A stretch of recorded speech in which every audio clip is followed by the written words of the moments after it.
Irrealis counterfactuals can undergo conditional inversion. Were it warm and not windy, I would be out hiking.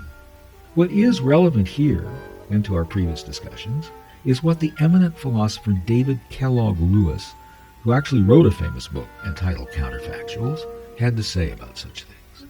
In its original formulation, Lewis, in his book on the plurality of worlds, posed the philosophical view known as modal realism, which states that all possible worlds are real in the same way as is the actual world. They are, to quote Lewis, of a kind with this world of ours. Modal realism is based on the following tenets. Possible worlds exist. Possible worlds are not different in kind from the actual world.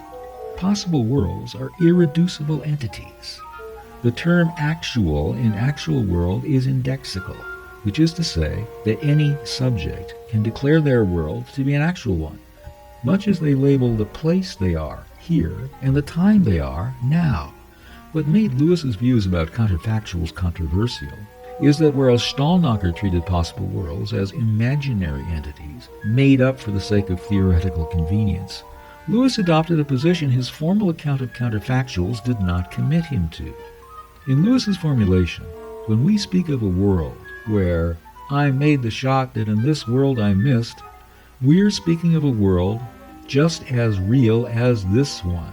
And although we say that in that world I made the shot, more precisely it is not I, but a counterpart of mine who was successful, which is to say, a counterpart of mine in another world which exists.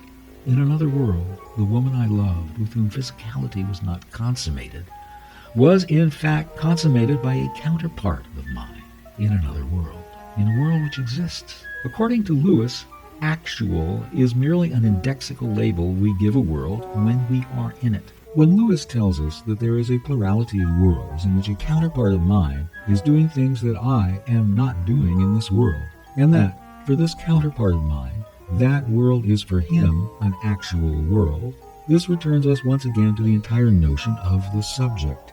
How can these counterparts of mine retain any identity with me? How can they have, if you will, a consistency?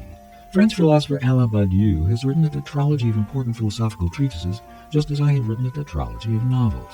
I must say that my tetralogy has more sex, action, love affairs, crime, and intimations of our possible destinies than Badiou's does. But back to our main subject here.